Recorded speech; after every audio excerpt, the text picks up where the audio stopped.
So the first big mistake that a lot of my players make is right after they strike the golf ball, I can see their trail arm is bent, and second is that their trail hand stays below the lead hand. So a very simple exercise that you guys can apply, take your lead hand, take your trail hand, you're just going to grab your thumb, and when you take the club or your hands back into your backswing, and when you come down into your follow through, what you want to do is you just want to turn your thumb and point your thumb to the left. Take the club back, you can apply that same motion to where you're trying to point the grip basically directly to your lead side. Palms kind of facing forward. The thumb of your lead hand is also kind of pointing to your lead side as well. So the first mistake that I'm seeing is when a player makes their backswing, they actually turn their face or their neck more into their lead shoulder as they turn their body, or more into the target. As you turn your face into your lead shoulder, and as you turn your shoulders the opposite way, you'll feel a bit of strain in your neck, and you'll feel that it's more difficult to actually rotate the body just because you basically are just turning against your neck. So when this type of player gets to the top of their backswing, they often look like this, right? You can see that my shoulders aren't really rotated enough, okay? And it's very difficult for these players to build in more rotation. What you'd want to train yourself to do is actually turn your face or your neck more so with your turns. So it should look more like this as opposed to this.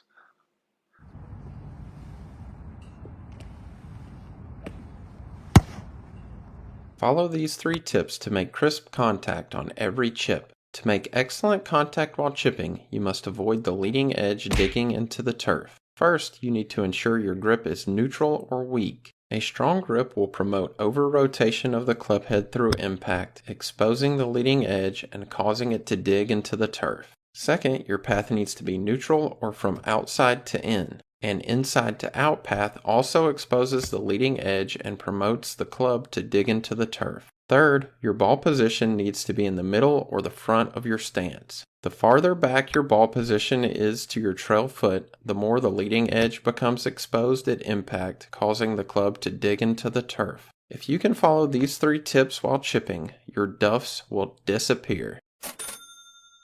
Stop setting up to the bowl with your spine straight up.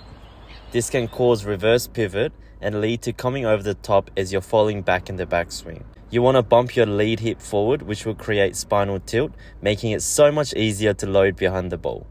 Now you should know not to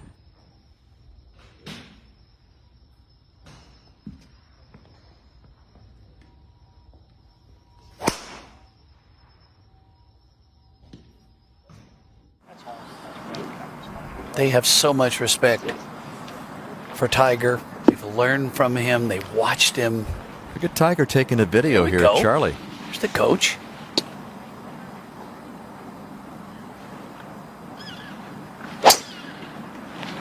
That'll definitely be an instructional video that Tiger will talk to Charlie about.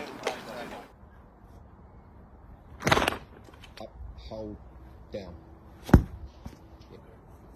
Yep. Down and up.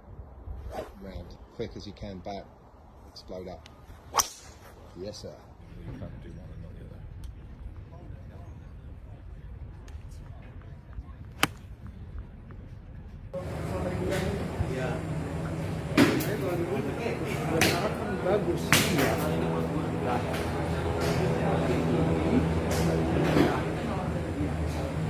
Uphill into the wind, this is the driver. Wow. Perfect club. Hit it low, look at that, kept it out of the wind.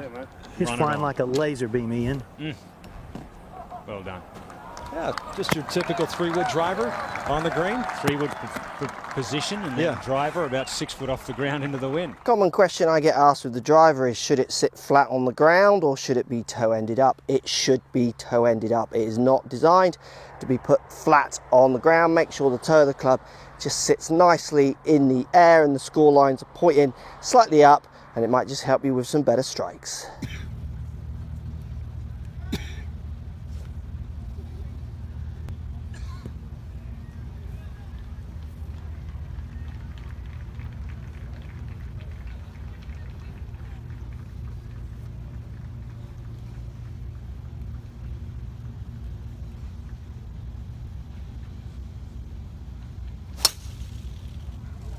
There you go, Tiger.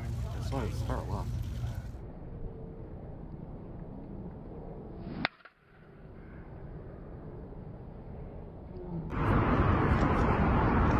Right here. Come right here.